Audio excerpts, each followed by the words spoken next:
My dear friends, नमस्कार। आज की इस कड़ी में हम लोग बात करने वाले हैं बिहार विधान परिषद कार्यालय परीक्षा में पूछे गए मैथ और रीजनिंग के प्रश्न पत्र के ऊपर। तो आज की इस कड़ी में हम लोग मैथ और रीजनिंग के आंसर को देखने वाले हैं। आगे बढ़ने से पहले यदि आप इस चैनल पर नए हैं तो चैनल को सब्सक्राइब जरूर कर दीजिएगा। आप लोग से विशेष आग्रह है। तो चलिए देख लिया जाए। तो यहाँ देख सकते हैं कि फाइंड द वैल्यू ऑफ, तो इसका सही जवाब क्या होगा? इसका सही जवाब होगा आपको यानी ऑप्शन डी हो जाएगा। सिर्फ और सिर्फ हम लोग आंसर को देखने वाले हैं, इस चीज को ध्यान में रखिएगा। चलिए, एक का क्या हो जाएगा? डी हो जाएगा।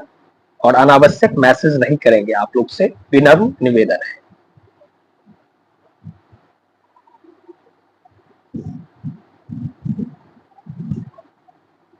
और मैक्सिमम लोगों का सपोर्ट मिलना चाहिए, ये आपसे हम अपेक्षा करते हैं। आशा है आप लोग सपोर्ट जरूर करेंगे। वही अगला प्रश्न है, यदि x की पावर 1 y की पावर 1 z की पावर 1 तथा x y z equal to 1 हो तो a plus b plus c का मान क्या कीजिए? ये पूछा जा रहा है। इसका सही जवाब होगा आपको 2 का a हो जाएगा, यानी 0 हो जाएगा। 2 का a हो जाएगा। चलिए आगे देख लेते हैं। वहीं अगला है तीसरा नंबर। यहां से आप इंग्लिश का देख सकते हैं। यहां से आप हिंदी का देख लीजिए। हिंदी क्या है? यदि 9 इंजन 8 घंटे प्रतिदिन कार्यरत रहने पर 24 मीट्रिक टन कोयले की खपत करते हो तो 8 इंजन प्रतिदिन 13 घंटे कार्यरत रहकर कितने कोयले की खपत करेंगे, जबकि पहली प्रकार के 3 इंजन उतनी खपत करते हो जितनी दूसरी प्रकार के 4 इंजन। इसका सही जवाब क्या होगा? इसका सही जवाब होगा आपको 3 का ए हो जाएगा। 3 का ए। वही अगला है। यहां से हम लोग हिंदी देख लेते हैं। 4 नंबर। हाँ, यहां से देख लीजिए कि 60 व्यक्तियों को कोई कार्य 62 दिन में समाप्त करना था। उन्होंने 32 दिन तक मिलकर कार्य किया तथा कार्य का 2/3 भाग समाप्त कर लिया। शेष कार्य को समाप्त करने हेतु कितने व्यक्तियों की आवश्यकता होगी? इसका राइट जवाब होगा आपको ए हो जाएगा 32। 4 का भी ए होगा, यानी 3 का भी ए, 4 का भी ए। क्या होगा? 4 का ए हो जाएगा 32। चलिए आगे देख लिया जाए। वही 5 नंबर है। यहां से देख सकते हैं। चलिए, यदि x आदमी x घंटे प्रतिदिन कार्य करके x इकाई कार्य x दिन में समाप्त करे तो y आदमी y घंटे प्रतिदिन कार्य करके y दिन में कितने इकाई कार्य करे? इसका राइट जवाब होगा आपको 5 का ए हो जाएगा। क्या होगा? 5 का ए हो जाएगा, यानी ऑप्शन ए जो है वह बिल्कुल करेक्ट है। और आप सबों के लिए एक सूचना है कि यदि आपके मन में किसी प्रश्न को लेकर के संशय हो तो आप अपने स्तर से जो है उसको आश्वस्त हो लेंगे, यानी चेक कर लेंगे। हालांकि मेरे द्वारा जो यथासंभव कोशिश की गई है कि 99% जो है एक्यूरेसी रखी जाए, लेकिन फिर भी कहीं कुछ ऐसा आपके मन में आता है कि इस प्रश्न का आंसर जो है ये होना चाहिए, तो आप अपने स्तर को करेक्ट कर लेंगे, ऐसा हम आप लोग से अपेक्षा करते हैं। चलिए,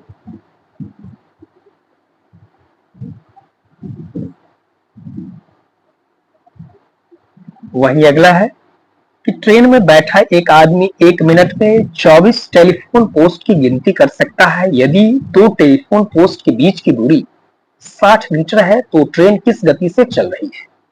इसका राइट जवाब होगा 6 का क्या हो जाएगा? 6 का हो जाएगा आपको बी हो जाएगा, ये ऑप्शन बी हो जाएगा करेक्ट।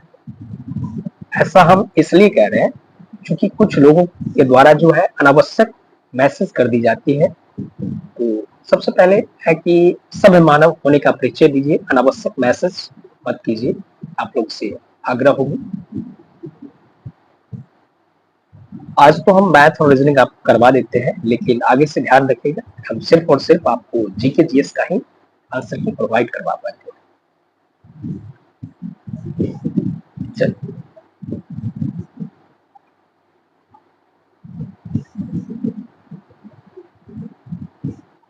वही 7 नंबर है,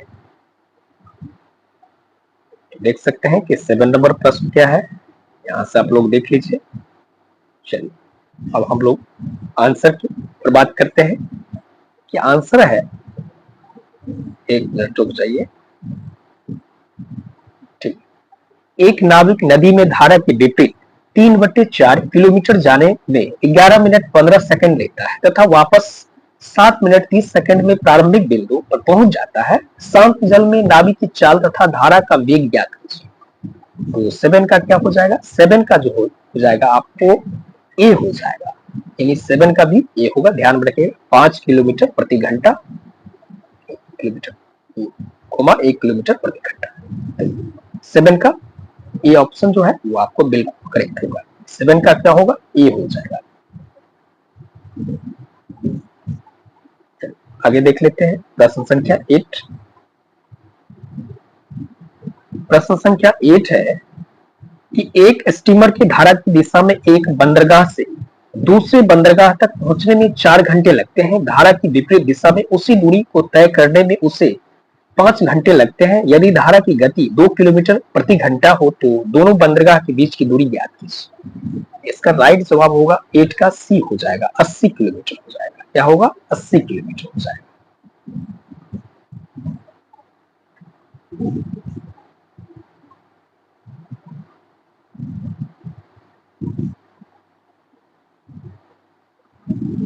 एक वर्ग जिसका विकर्ण जो है आपको 43√2 मीटर है का परिमाप एक आयत के परिमाप के बराबर है। यदि आयत की लंबाई एवं चौड़ाई के मध्य अंतर 8 मीटर है तो आयत का क्षेत्रफल क्या हो, वर्ग मीटर है। तो इसका 9 का हो जाएगा आपको ऑप्शन डी हो जाएगा, 1833 हो जाएगा। 9 का क्या होगा, डी हो जाएगा, डी फॉर डॉग, 1833। वही 3 नंबर प्रश्न है कि वह सबसे छोटी संख्या कौन सी है जिसे दोगुना करने पर वह 12, 18, 21 और 30 से पूर्णतः विभाज्य हो जाती है। तो इसका राइट जवाब होगा 10 का सी हो जाएगा, 1260 हो जाएगा। 10 का क्या होगा, सी हो जाएगा, 1260 होगा 10 का, यानी 10 का सी होगा, सी फॉर चाइना। वही 11 नंबर है कि 15% और 35% की क्रमिक छूट निम्न में से किस एकल छूट के समतुल्य है, ये पूछा जा रहा है। इसका सही जवाब होगा आपको 11 का सी हो जाएगा, 44.75%, यानी 11 का सी हो जाएगा, सी फॉर चाइना। आगे देख लिया जाए,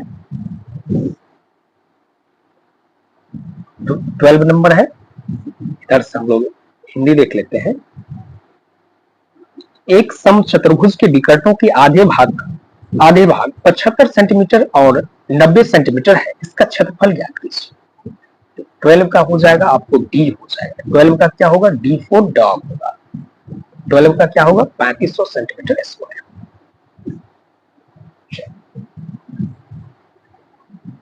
वही 13 नंबर प्रश्न है कि 3.5 मीटर व्यास वाले एक मकबरे के अर्धगोलाकार गुंबद को रंगना है। यदि रंगने की लागत 20 पैसे प्रति सेंटीमीटर स्क्वायर है तो गुंबद को अंदर से रंगने की लागत क्या होगी, ये पूछा जा रहा है। इसका सही जवाब होगा आपको 13 का ए हो जाएगा। क्या होगा, ए फॉर एप्पल। वही अगला है कि एक व्यक्ति को एक निश्चित दर प्रतिशत पर 7 वर्षों में दोगुनी राशि मिलती है, उतनी ही दर पर वह कितने वर्षों में 8 गुना राशि प्राप्त करेगा। तो 14 का हो जाएगा, 14 का बी हो जाएगा, 49 वर्ष। 14 का क्या होगा, बी हो जाएगा, बी फॉर बॉल। आगे देख लेते हैं 15 नंबर प्रश्न है कि दो क्रमबद्ध सम संख्याओं का उत्पाद 288 है, ऐसे में उन संख्याओं का पता कीजिए। तो 15 का क्या होगा, 15 का हो जाएगा आपको बी हो जाएगा, यानी 16 और 18। B4 बॉल, 15 का B होगा 16 और 18, यानी 16 और 18। चलिए अब हम लोग, तो ये था आपको बिहार विधान परिषद कार्यशाला की परीक्षा में पूछेंगे मैथ के 10। अब हम लोग रीजनिंग के ऊपर बात करते हैं, तो चलिए देख लिया जाए। आपको आपकी जानकारी के लिए बता दें कि मेरे द्वारा जीके जीएस का जो है आपको सटीक एनालिसिस और आंसर की प्रोवाइड कर दिया गया है, जिसपे आपको 69 नंबर का प्रश्न जो है वो जल्दीबाजी के क्रम में जीके जीएस में जो है आपको गलत हो गया था, तो 69 नंबर का बी होगा आंसर, करेक्ट कर लेंगे उसको। बाकी बात जो भी आंसर बताई गई है वो 100% सही है, इस चीज को ध्यान रखिएगा और अनावश्यक मैसेज नहीं कीजिएगा, आप लोग से बार बार रिक्वेस्ट कर रहे हैं, क्योंकि इससे क्या होता है कि कहीं से आग पहुंचती है, ठेस पहुंचती है भावनाओं, ध्यान रखिएगा। आशा है आप लोग सहयोग जरूर करेंगे, हम ऐसे ही आप लोग से अपेक्षा करते हैं। तो चलिए अब हम लोग रीजनिंग के ऊपर चलते हैं देर ना करते हुए। तो रीजनिंग का प्रश्न जो है यहाँ 31 नंबर से प्रारंभ है, कितना नंबर से? 31 नंबर से। ये इंग्लिश का है, हम लोग हिंदी का देख लेते हैं, एक मिनट रुक जाइए। तो देख सकते हैं कि यहाँ से 31 और 40 से जो है, यानी 31 नंबर प्रश्न से जो है आपको रीजनिंग प्रारंभ हो जाता है।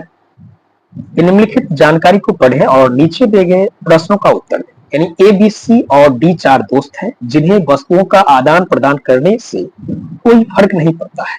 ए के पास 2 चेस बोर्ड हैं जिनकी प्रत्येक की कीमत जो है 500 थी और एक रिकॉर्ड प्लेयर है। सी के पास एक साइकिल और एक वॉकमैन है। डी और सी दोनों को 20 से क्रिकेट बैट मिलता है। प्रत्येक क्रिकेट बैट की कीमत जो है कितना है? 700 है। ए ने 2000 कीमत के रिकॉर्ड प्लेयर बी को दिया और सी को आपको 1500 रुपए कीमत का कैमरा डी से मिला है और सी के साइकिल की कीमत जो है 1000 थी और वॉकमैन की कीमत 700 थी। बी के पास शुरुआत में 3 विकेट थे और डी के पास जो है 2 कैमरा था।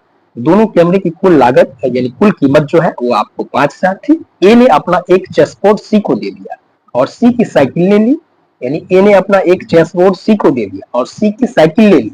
सी ने अपना वॉकमैन डी को दिया।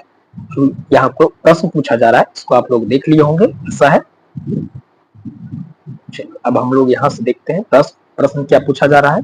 प्रश्न है कि वस्तुओं के आदान प्रदान करने के बाद किसके पास विकेट बैट नहीं थे, यानी किसके पास जो है विकेट बैट नहीं, क्रिकेट बैट नहीं थे, यानी वस्तुओं के आदान प्रदान करने के बाद किसके पास क्रिकेट बैट नहीं था, ये पूछा जा रहा है। इसका आंसर होगा ए हो जाएगा। किसके पास नहीं था? क्रिकेट बैट, तो ए हो जाएगा। 31 का ए होगा। चलिए वही है अगला नंबर 32 नंबर है कि शुरुआत में सी के पास वस्तुओं की कुल लागत कितनी थी, तो इसका 32 का हो जाएगा डी। कितना था? 1700। 32 का डी हो जाएगा और 31 का ए होगा। अब हम लोग 33 नंबर देख लेते हैं। 33 नंबर यहां से आप लोग देख लीजिए कि वस्तुओं के आदान प्रदान को पूरा करने के बाद ए के पास वस्तु थी जो किसी दूसरे के पास नहीं थी, वह वस्तु क्या था, क्या है, तो ये पूछा जा रहा है। तो ये आपको चेस बोर्ड था, क्या होगा? 38 का ए हो जाएगा, चेस बोर्ड हो जाएगा। वहीं शुरुआत में सबसे महंगी वस्तु किसके पास थी, तो शुरुआत में सबसे महंगी वस्तु किसके पास थी, तो आपको डी हो जाएगा। किसके पास था? डी के पास, यानी 34 का डी होगा, यानी 34 का डी होगा। D for dog. वस्तुओं के आदान प्रदान की प्रक्रिया को बी, यानी वस्तुओं के आदान प्रदान की प्रक्रिया को बी को किससे एक वस्तु में, इसका सही जवाब होगा आपको ए, यानी 35 का बी ए होगा और 34 का डी होगा, इसको ध्यान में रखिएगा। वही 36 नंबर है कि वस्तुओं के आदान प्रदान करने के बाद बी के पास था, क्या था, तो 36 का हो जाएगा सी। क्या होगा? सी को जाना, एक रिकॉर्ड प्लेयर और एक क्रिकेट बैट था। 36 का क्या होगा? C4 4। वही 37 नंबर है कि वस्तुओं के आदान प्रदान करने के बाद किसके पास कुल मिलाकर के 1500 रुपए की कीमत वाली वस्तु थी, तो 37 का हो जाएगा ए फॉर एप्पल। 37 का क्या होगा, ए हो जाएगा, ए फॉर एप्पल होगा। आप लोग मिला लेंगे। 38 नंबर है कि वस्तुओं के आदान प्रदान करने के बाद किससे अधिक नुकसान हुआ।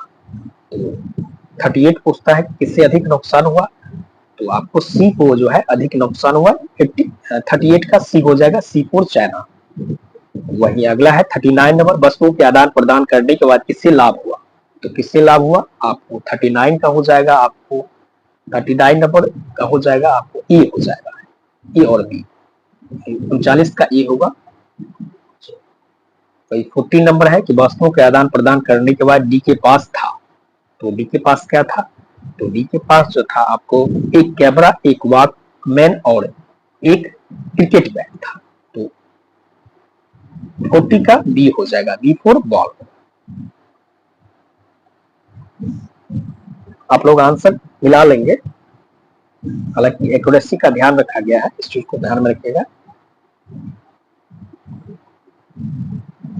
वही अब हम लोग जो है 41 नंबर प्रश्न से देखते हैं, तो यहाँ से देख सकते हैं 41 नंबर प्रश्न है कि निम्नलिखित सूचनाओं को पढ़ें और नीचे दिए गए प्रश्नों का उत्तर दें। एक ट्रेनिंग कॉलेज में 22 जुलाई से 29 जुलाई तक मैकेनिक्स, मनोविज्ञान, दर्शन शास्त्र, समाजशास्त्र, अर्थशास्त्र, विज्ञान, इंजीनियरिंग के 7 अलग अलग विषयों के शिक्षकों के लिए एक रिफ्रेशर कोर्स आयोजित कर रहा है। तो कोर्स मनोविज्ञान से शुरू होना चाहिए, 23 जुलाई रविवार को छुट्टी होनी चाहिए। विषय विज्ञान को इंजीनियरिंग विषय के ठीक पहले वाले दिन होना चाहिए। कोर्स मैकेनिक्स विषय के साथ समाप्त होना चाहिए। छुट्टी के बाद तुरंत दर्शन शास्त्र होना चाहिए और अर्थशास्त्र और इंजीनियरिंग के बीच एक दिन का अंतर होना चाहिए। इसको एक बार आप लोग पढ़ लीजिए, फिर जो है हम लोग आंसर की तरफ बढ़ेंगे।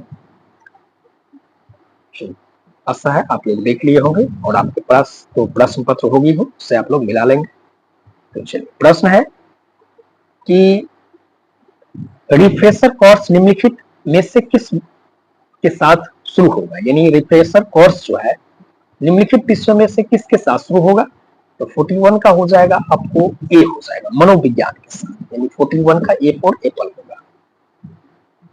वही मंगलवार को कौन सा विषय होगा, तो मंगलवार को होगा आपको अर्थशास्त्र होगा, इकोनॉमिक्स होगा, यानी 42 का सी हो जाएगा, सी फॉर चाइना, 42 का सी। कौन सा विषय मैकेनिक्स के ठीक पहले होगा, ठीक पहले है, तो 43 का हो जाएगा डी, डी फॉर डॉग, समाजशास्त्र।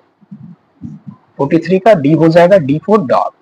वही 14 नंबर प्रश्न है कि विज्ञान और दर्शन शास्त्र के बीच कितने दिन का अंतर है, तो 44 का हो जाएगा आपको ए।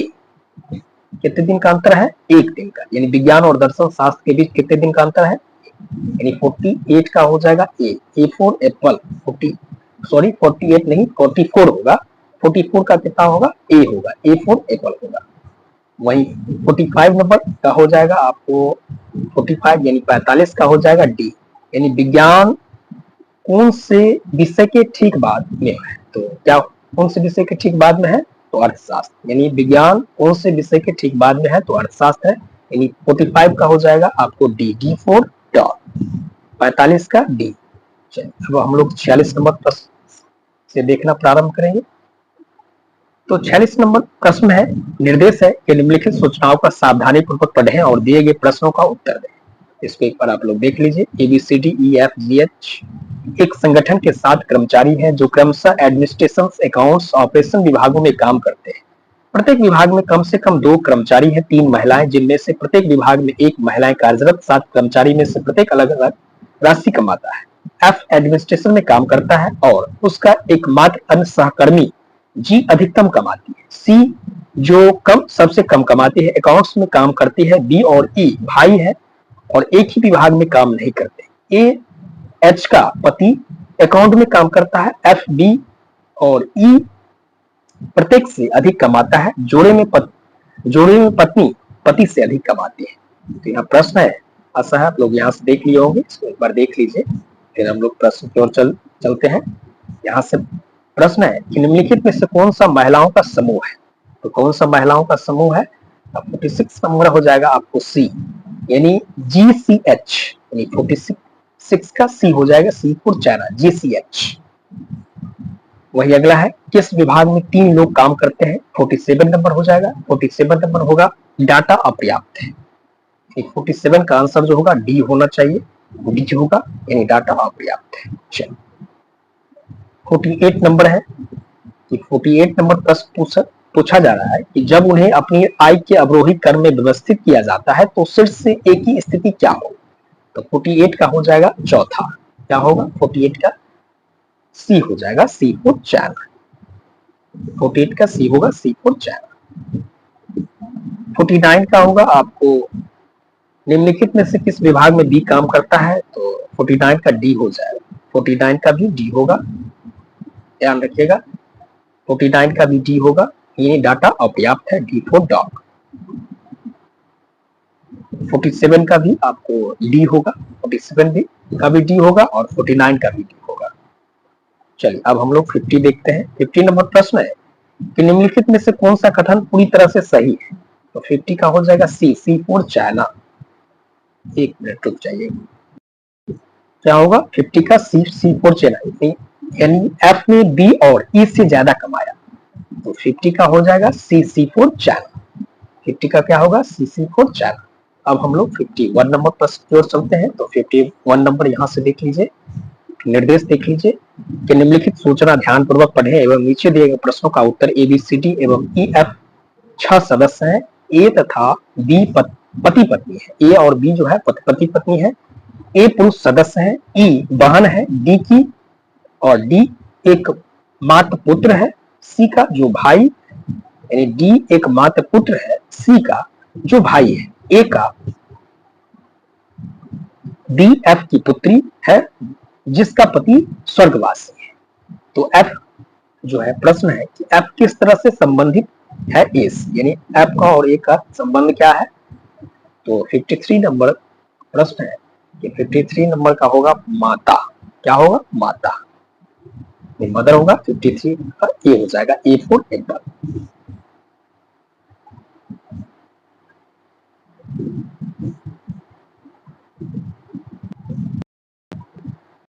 सॉरी, हम लोग को देखना था 51 से, लेकिन हम लोग 53 देख लिए। खैर कोई बात नहीं, हम लोग फिर से 51 देख लेते हैं। ये सभी प्रश्न निम्नलिखित सूचनाओं पर आधारित है। तो यहाँ से देख सकते हैं 51 नंबर है, इसको देख लीजिए कि 5 पुरुषों ABCD और ई ने एक समाचार पत्र पढ़ा है। जो सबसे पहले पढ़ता है वह उसे सी को देता है, जो अंतिम बार पढ़ता है वह ए से लेता है। ई पढ़ने वाला पहला या आखिरी पुरुष नहीं है। बी और ए के बीच 2 पाठक थे, तो बी ने समाचार पत्र किसको दिया, ये पूछा जा रहा है। 51 नंबर, तो 51 नंबर का प्रश्न का आंसर होगा आपको बी हो जाएगा। क्या होगा? बी, बी फॉर बॉल हो जाएगा, यानी 51 का हो जाएगा बी, बी फॉर बॉल हो जाएगा, यानी 51 का बी, बी फॉर बॉल। चलिए अब हम लोग देखते हैं 52 नंबर कि 52 नंबर है कि आखिरी में समाचार पत्र किसने पढ़ा? तो आखिरी में समाचार पत्र किसने पढ़ा? तो डी, डी फॉर डॉग होगा, यानी डी फॉर डॉग होगा। 52 का क्या होगा? D, D for dog. अब हम लोग पुनः एक बार 53 नंबर प्रश्न को देख लेते हैं। तो इसका 53 का आंसर होगा, 53 का आंसर ए होगा, माता होगा। 53 का ए हो जाएगा। 54 का बी का सी कौन है? तो बी का सी कौन है? तो बी 54 नंबर हो जाएगा आपको देवर है। क्या है? देवर है, ए हो जाएगा। 54 का ए हो जाएगा। वही 55 नंबर है परिवार में कितने पुरुष सदस्य हैं? तो परिवार में कितने पुरुष सदस्य हैं? तो 3 पुरुष सदस्य हैं। कितने? 3। तो 53 का क्या होगा? ए होगा। सॉरी 53 का जो है सी हो जाएगा, सी फॉर चाइना होगा। 53 का क्या होगा? सॉरी बार बार जो है ना 53 आ रहा है, लेकिन 55 होगा। 55 का क्या होगा? यानी 55 का सी होगा। ध्यान में रखिएगा, ऐसा नहीं कि फिर आप लोग अनावश्यक मैसेज करना प्रारंभ कर दीजिए कि ये क्या बताया है, गलत बता दिए कुछ ऐसा, लेकिन 55 का सी होगा 100%। परिवार में कितने पुरुष हैं? तो 3 है। चल आगे देख लिया जाए। वही अगला प्रश्न है कि 56 नंबर कि अगर ओवर को RZGX कोड करते हैं तथा यूएस का XW कोड है, तब STEM का कोड क्या होगा? तो 56 का हो जाएगा आपको C हो जाएगा, VXGS, यानी 56 का C होगा, C4 चैनल। 56 का क्या होगा? C4 चैनल हो जाएगा, यानी VXGS।